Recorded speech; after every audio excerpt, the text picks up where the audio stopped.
Le plaisir de recevoir sur ce plateau de Tok Tok Sénégal aujourd'hui le directeur général ou président de l'Ex-Africa, Monsieur Elimane Kane. Elimane, bonjour et bienvenue. Bonjour Sophia, c'est un grand plaisir pour moi de répondre à votre invitation ici à ITV. Oui, le plaisir est partagé. Elimane, qui a quand même, qui est un ami de la maison, qui a fait plusieurs émissions à la radio et aussi à la télé. Je vous présente juste à côté mon co-présentateur du moment, Younoussa Gueye, qui sera là, qui va échanger avec nous pour une vingtaine de minutes. Alors Elimane, on va rentrer directement dans le vif du sujet. Là, on parle un peu de l'actualité, forcément, sénégalaise. Et l'actualité sénégalaise, un peu, c'est les préludes des élections présidentielles 2024. La société civile dont vous faites partie, qui a son mot à dire un peu sur ce qui se passe.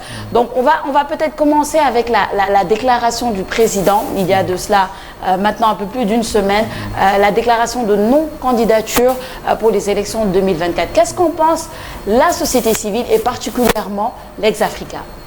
Oui, particulièrement nous avons magnifié cette déclaration qui est arrivée à ce moment précis, à quelques mois des élections, compte tenu du contexte de crise dans lequel nous sommes baignés depuis quelque temps.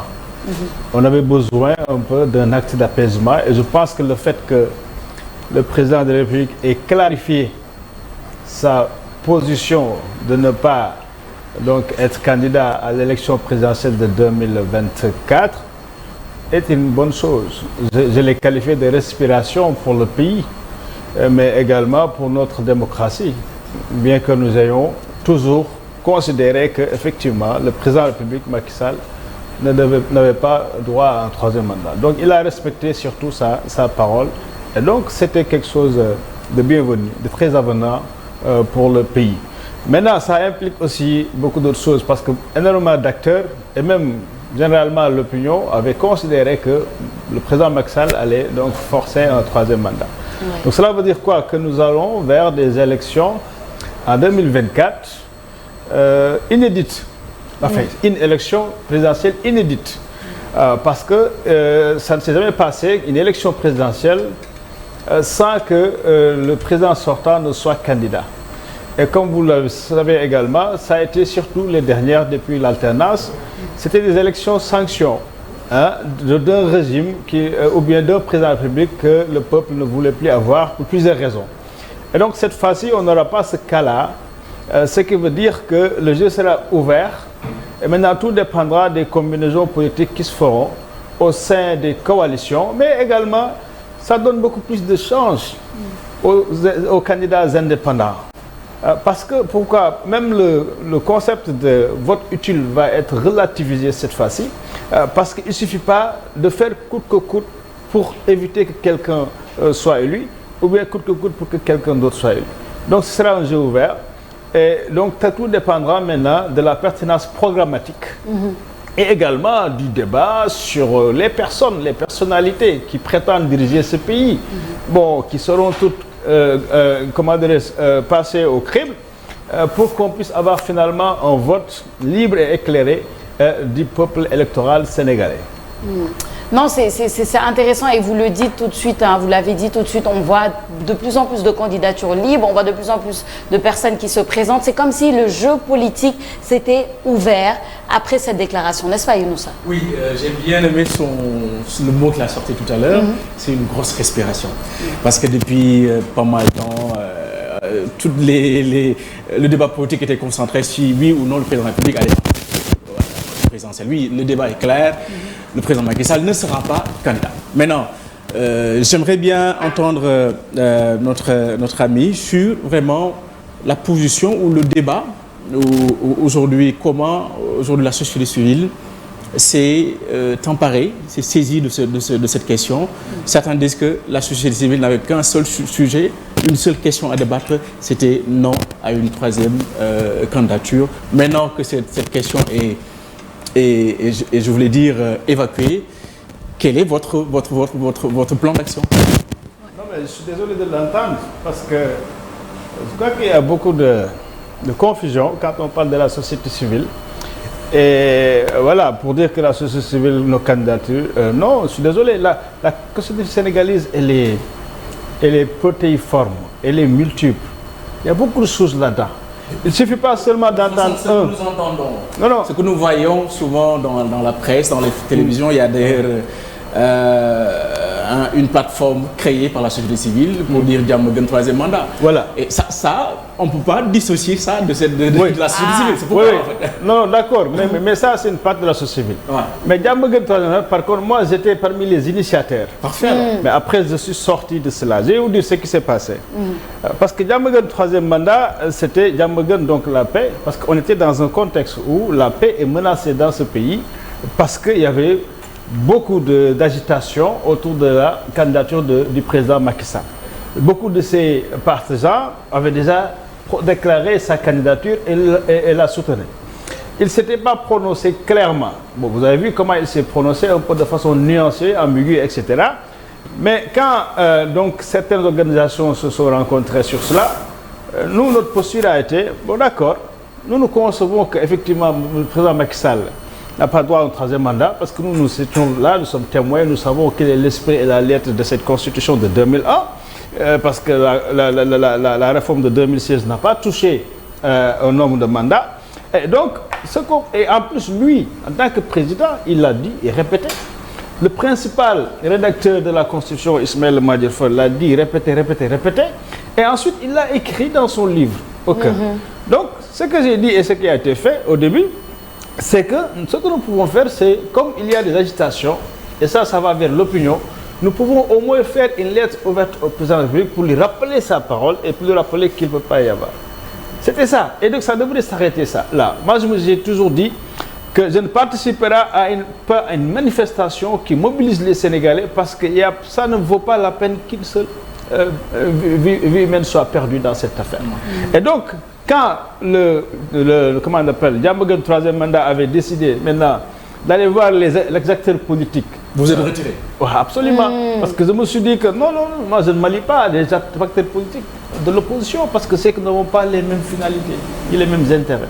Parce que par expérience, à chaque fois qu'il y a eu ce type d'alliance-là, bon, c'est en faveur des politiques et une fois au pouvoir, les politiques changent de posture par rapport à la société civile qu'ils considèrent même comme étant des ennemis.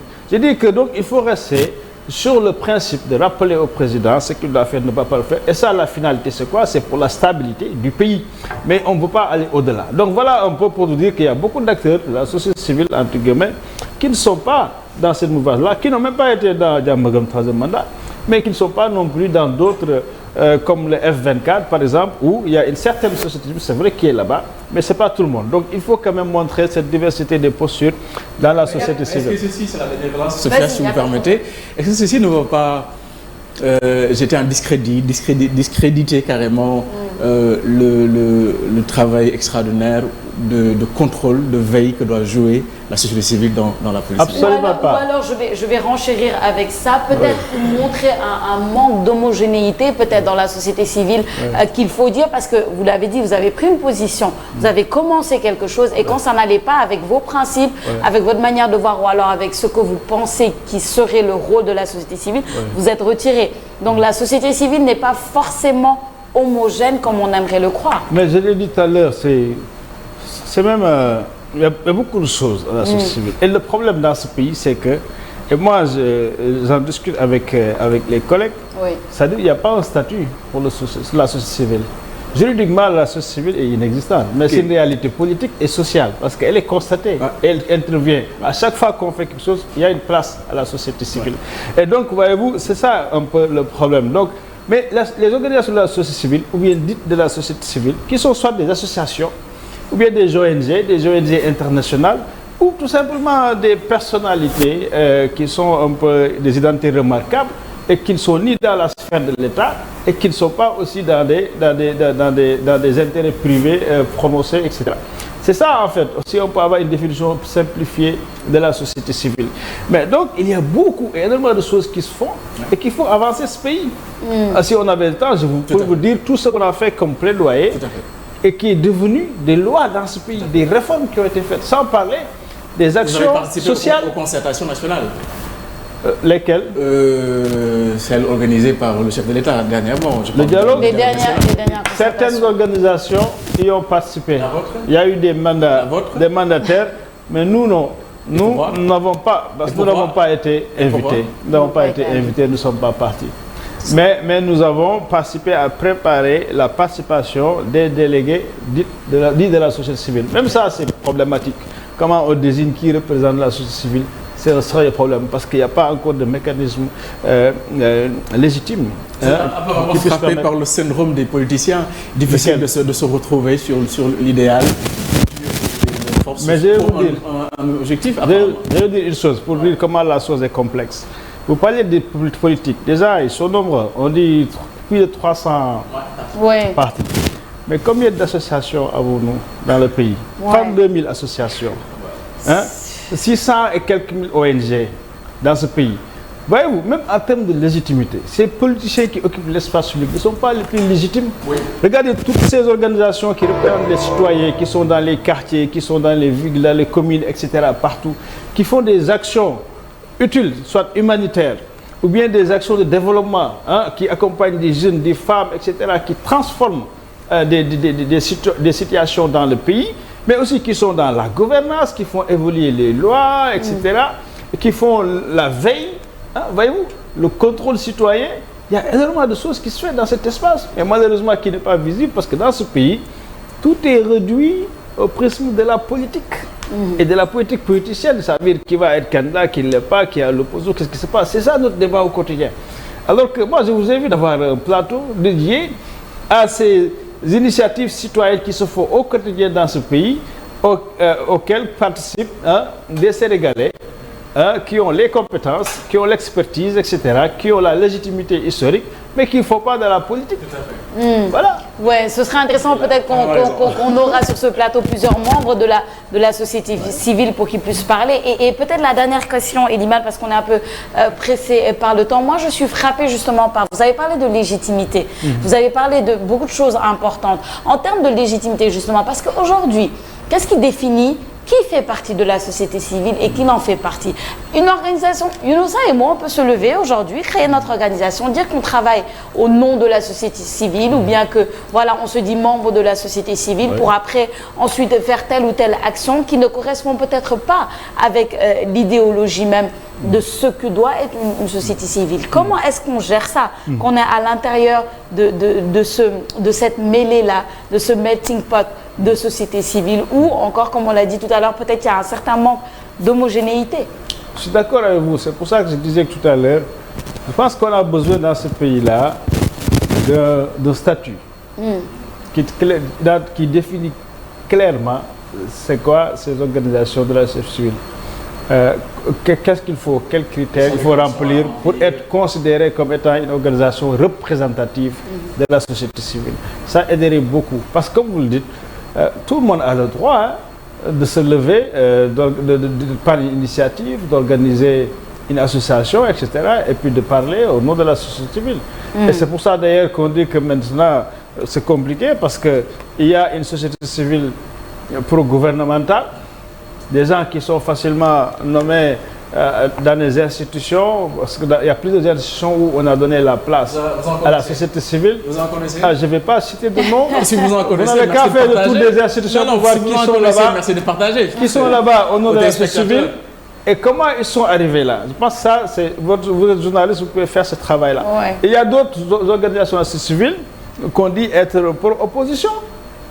Tout le temps. Par exemple, vous entendez souvent les gens au pouvoir dire oui, ces organisations civiles, ce sont des politiciens encagoulés, ou bien les attaquer carrément d'être de connivence avec leurs opposants, etc. Vous l'avez entendu. Oui. Donc voilà, donc il y en a d'autres par contre qui sont dans la masse, parce qu'ils ne sont pas très actifs sur les questions politiques ou politiciennes. Et donc voilà, mais qui font un travail. Certains sont spécialisés sur les questions minières, par exemple. Voilà, sur les questions minières, sur les gouvernances. Nous, par exemple, nous travaillons sur les questions de gouvernance minière, les questions de mobilisation des ressources, de fiscalité, etc. C'est des sujets techniques. Mais dans ces sujets techniques, quand on y travaille, souvent on travaille avec nos représentants de l'administration, parce que quand tu travailles sur le secteur minier, si tu veux être efficace, il faut quand même amener autour de la table ceux qui prennent les décisions dans le secteur. Voilà. Donc pour partager avec eux les résultats de nos recherches, productions, mais également ce qui est plus important et que doivent faire ces organisations-là, c'est par rapport aux citoyens. Comment renforcer les citoyens, leur donner le pouvoir pour qu'ils puissent comprendre et la connaissance vraie de ce qui se passe, ne pas seulement rester à la superficie des débats, mais aller en profondeur pour prendre des positions et aussi mener des plaidoyers.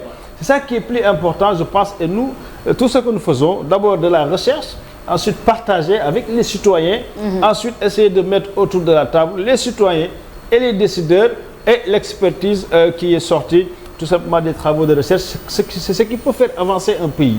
C'est un débat sain, mais c'est un débat qui n'est pas trop, comment dire, entre guillemets, sexy pour le grand public des médias, quoi. Mais quand même, tout ce que nous faisons, les médias sont toujours là pour l'accompagner et les relayer. Tout à fait. Un grand merci, Elimane Kane, directeur exécutif de Legs Africa. C'était un plaisir d'échanger avec vous. Vous revenez quand vous voulez. Vous êtes ici à la maison. Merci beaucoup. Et à très bientôt. Merci et bonne continuation à vous aussi. Merci beaucoup, Elimane. Oui, TikTok, voilà. Merci beaucoup, Younoussa. Alors, merci. Et puis, je voudrais rendre hommage à travers Legs Africa. Beaucoup d'organisations, moi j'en rencontre beaucoup dans le monde rural, qui sont très engagés, qui font un excellent travail. C'est vrai, c'est pas trop sexy hein, pour les médias, mais quand même, je pense qu'E-Media et d'autres organisations aujourd'hui, d'autres organisations de presse gagneraient à mettre de la lumière sur l'excellent travail, surtout qui est mené au fin fond du Sénégal, pour l'accès des femmes aux terres. Beaucoup de problématiques qui aujourd'hui intéressent ces organisations. Il faudrait maintenant les accompagner. Ils sont en train de faire beaucoup d'efforts dans la recherche. C'est à nous de les vulgariser, mais également à l'État de les appliquer. Tout à fait, tout à fait. Un grand merci en tout cas, Younoussa. Le baptême de feu est fait. Je te retrouve demain, même chaîne, même heure pour la revue des titres et nous accompagner dans cette matinale. Chers téléspectateurs, on revient tout de suite juste après cette pause. Ne bougez pas, on va rentrer dans la deuxième partie de votre matinale. Toc Toc Sénégal à partir de 8 h. On aura le bulletin d'information en Wolof avec Abdourahmane Ly, la revue des titres avec Baba Ndiaye et notre invité politique du jour. Il s'agit de Aliou Lo, président du mouvement Sénégal Conscient et candidat à la présidentielle de 2024. C'est la suite de votre programme dans Toc Toc Sénégal.